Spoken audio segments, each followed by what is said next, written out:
안녕 친구들! 오늘은 사무엘상 나라로 여행을 떠나볼 거야. 사무엘상 3장에서 6장 속으로 렛츠 고고고! 사무엘상 3장.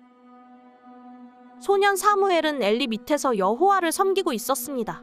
그 당시에는 여호와께서 직접 말씀하시는 일이 드물었고 이상도 많지 않았습니다. 어느 날 밤 눈이 어두워져 잘 보지 못하는 엘리가 잠자리에 누워있고 하나님의 등불이 아직 꺼지지 않았고 사무엘은 하나님의 궤가 있는 여호와의 성전에 누워있었습니다. 그때 여호와께서 사무엘을 부르셨습니다. 사무엘은 제가 여기 있습니다. 라고 대답하고 곧 엘리에게 달려가 부르셨습니까? 저 여기 있습니다. 하고 말했습니다. 엘리는 내가 부르지 않았다. 돌아가서 자거라. 하고 말했습니다. 사무엘은 가서 누웠습니다. 다시 여호와께서 부르셨습니다.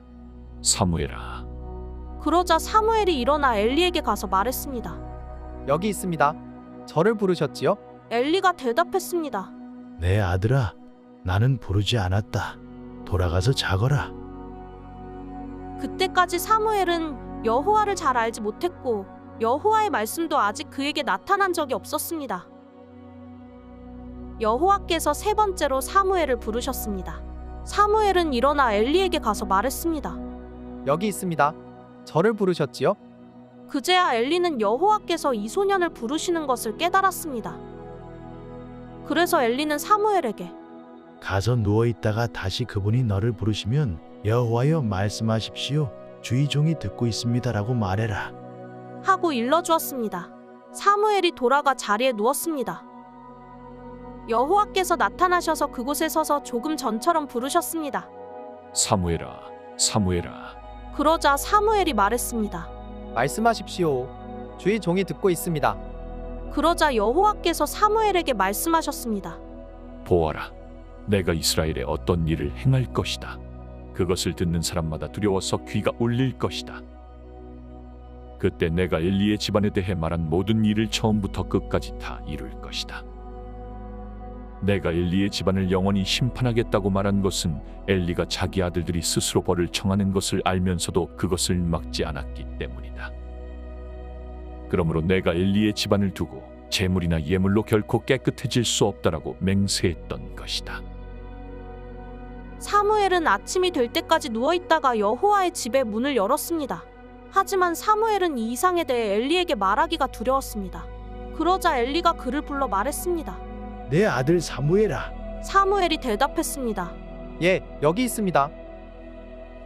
엘리가 물었습니다. 그분이 내게 뭐라고 말씀하시더냐? 내게 숨기지 마라. 내게 말씀하신 것 가운데 숨기는 것이 있으면 하나님께서 내게 심한 벌을 내리실 것이다. 그래서 사무엘은 엘리에게 아무것도 숨기지 않고 낱낱이 털어놓았습니다. 그러자 엘리가 말했습니다. 그분은 주님이시니 그분이 뜻하신 대로 행하실 것이다. 여호와께서는 사무엘이 자라는 동안 그와 함께 하셨고 그가 하는 말은 모두 그대로 이루어지게 하셨습니다. 그리하여 단에서 브엘세바에 이르기까지 모든 이스라엘은 여호와께서 사무엘을 예언자로 세우신 것을 알았습니다. 여호와께서 실로에서 계속 나타나셨고 여호와께서는 거기에서 사무엘에게 친히 말씀하셨습니다. 사무엘상 4장. 사무엘이 하는 말은 모든 이스라엘이 귀 기울여 들었습니다. 그 무렵 이스라엘 백성들이 블레셋 사람들과 싸우러 나갔습니다.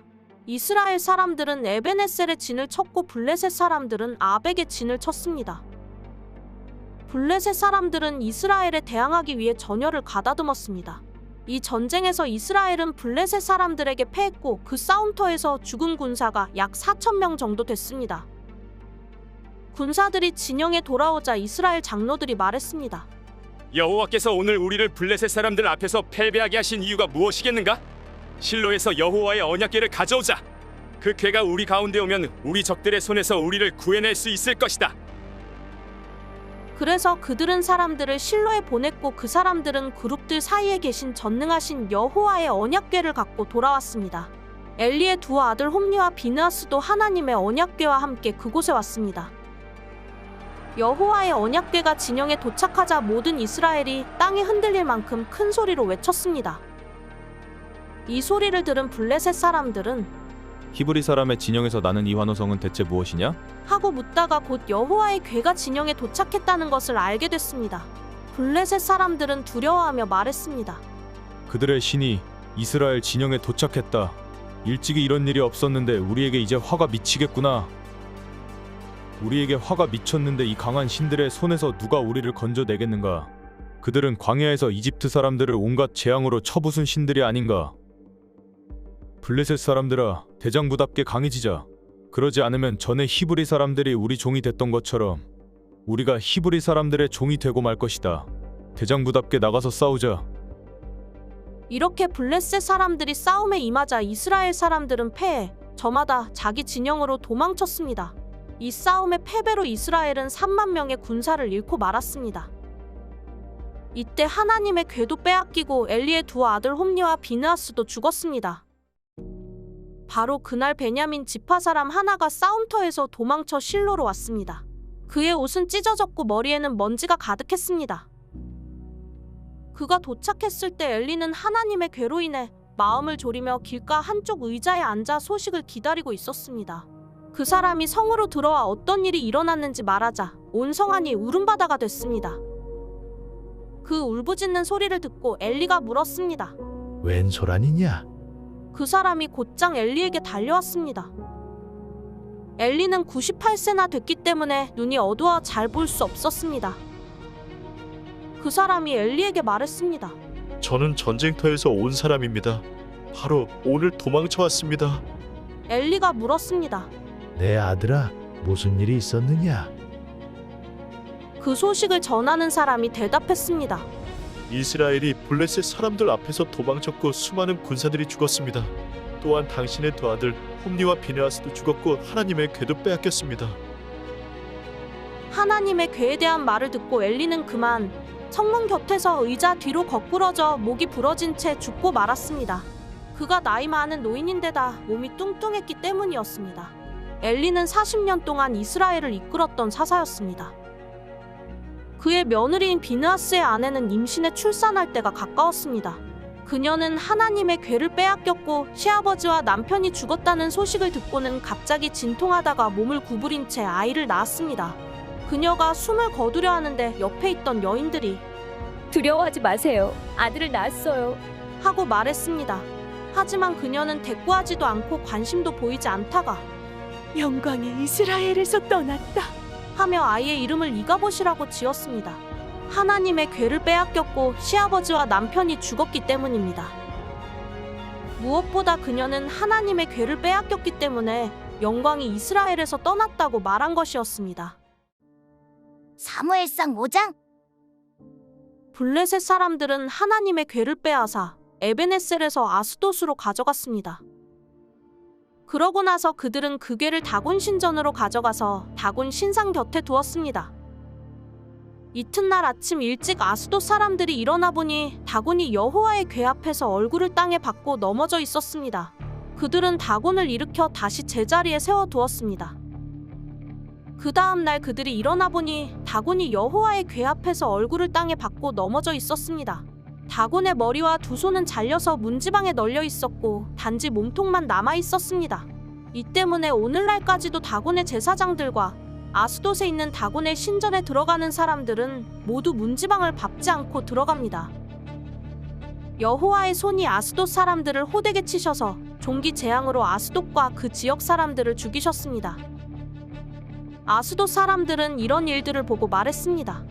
이스라엘 하나님의 궤가 여기 우리와 함께 있어서는 안 되겠다. 하나님의 손이 우리와 우리의 신 다곤을 치고 있지 않는가. 그리하여 그들은 사람을 보내 모든 블레셋 지도자들을 모아놓고 물었습니다. 이스라엘 하나님의 궤를 어떻게 하는 게 좋겠습니까? 그들이 대답했습니다. 이스라엘 하나님의 궤를 가드로 옮깁시다. 그리하여 그들은 이스라엘 하나님의 궤를 옮겼습니다. 그러나 그들이 궤를 옮기고 난 후 여호와의 손이 또 그 성을 치셔서 사람들이 큰 고통을 겪게 됐습니다. 젊은이나 늙은이 할 것이 없이 그 성 사람들은 모두 종기가 났습니다. 그리하여 그들은 하나님의 궤를 에그론으로 보냈습니다. 하나님의 궤가 에그론에 들어서자 에그론 사람들이 부르짖으며 말했습니다. 저 사람들이 우리와 우리 백성들을 죽이려고 하나님의 궤를 가져왔다. 그래서 그들은 블레셋 지도자들을 모두 불러놓고 말했습니다. 이스라엘 하나님의 궤를 보내 원래 있던 곳으로 되돌려 놓읍시다. 그러지 않으면 그 궤가 우리와 우리 백성들을 죽일 것입니다. 이는 궤가 가는 곳마다 죽음의 고통이 그 성 전체를 덮었기 때문이었습니다. 하나님께서 치시는 손길이 하도 호되어 죽지 않고 살아남은 사람들은 종기에 시달렸고 그 성의 부르짖음은 하늘까지 닿았습니다. 사무엘상 6장? 여호와의 궤가 블레셋 땅에 있은 지 7개월이 지났을 때 블레셋 사람들이 제사장들과 점쟁이들을 불러서 말했습니다. 우리가 여호와의 궤를 어떻게 하는 것이 좋겠습니까? 우리가 그것을 어떤 식으로 제자리로 돌려보내야 할지 알려주십시오. 그들이 대답했습니다. 이스라엘 하나님의 궤를 돌려보내려면 빈손으로 그냥 보내서는 안 됩니다. 반드시 그 신에게 속건 제물을 바쳐야 합니다. 그래야만 여러분이 낫게 되고 왜 그 신의 손이 여러분에게서 떠나지 않았는지도 알게 될 것입니다. 블레셋 사람들이 물었습니다. 어떤 속건 제물을 그 신에게 바쳐야 합니까? 그들이 대답했습니다.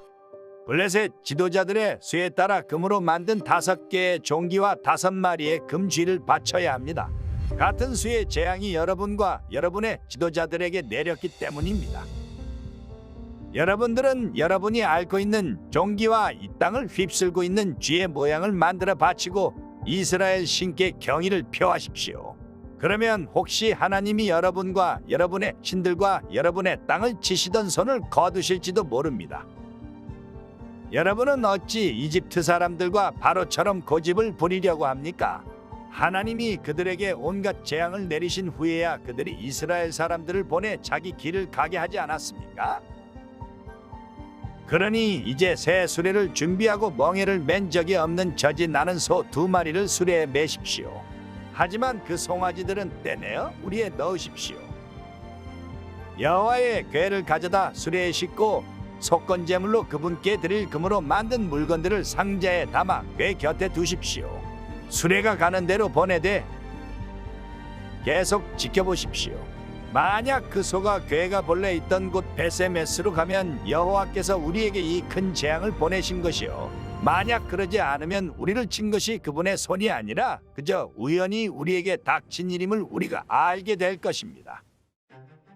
그래서 그들은 그 말대로 어미소 2마리를 데려다가 수레에 메고 송아지들은 우리에 가두었습니다. 그들은 여호와의 궤와 금쥐와 그들에게 생긴 종기 모양을 담은 상자를 수레에 실었습니다. 그러자 소들이 벳세메스 쪽을 향해 곧바로 올라갔습니다. 소들은 울면서 큰 길에서 오른쪽이나 왼쪽으로 치우치지 않고 곧장 갔습니다. 블레셋 지도자들은 소들을 따라가 벳세메스 경계에까지 이르렀습니다. 그때 마침 벳세메스 사람들이 골짜기에서 밀을 베고 있다가 고개를 들어 궤를 보고 기뻐했습니다. 수레가 벳세메스에 있는 여호수아의 밭에 이르자 큰 바위 곁에 멈춰 섰습니다.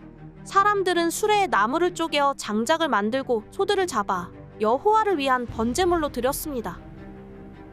레위 사람들은 여호와의 궤를 내려다가 금으로 만든 물건이 담긴 상자와 함께 큰 바위 위에 두었습니다. 그날 벳세메스 사람들은 여호와께 번제물을 드리고 다른 희생제물도 드렸습니다. 5명의 블레셋 지도자들은 이 모든 것을 보고 그날로 에그론으로 돌아갔습니다. 블레셋 사람들이 여호와께 속건제물로 보낸 종기 모양의 금덩이들은 아스돗, 가사, 아스글론, 가드, 에그론에서 각각 하나씩이었고 5마리의 금쥐들은 5명의 지도자들에게 속한 성곽과 그 주변 마을 곧 블레셋 성들의 수에 따른 것이었습니다. 여호와의 궤가 놓였던 이 큰 바위는 오늘날까지도 벳세메스 사람 여호수아의 밭에 증거로 남아 있습니다. 그런데 벳세메스 사람들이 여호와의 궤를 들여다보았기 때문에 여호와께서는 백성들 가운데 5만 70명을 죽이셨습니다. 사람들은 여호와께서 백성들을 심하게 치신 일로 크게 슬퍼했습니다. 벳세메스 사람들은 말했습니다. 이 거룩하신 하나님 여호와 앞에 누가 서겠는가? 이 궤를 여기서 누구에게로 보내야 하는가? 그러고 나서 그들은 기럇 여아림 사람들에게 사람을 보내 말했습니다. 블레셋 사람들이 여호와의 궤를 돌려주었으니 내려와서 그것을 가져가시오. 수고했어, 친구들. 다음은 어떤 말씀이 우리를 기다릴까? 그럼 다음에 또 만나자. 안녕.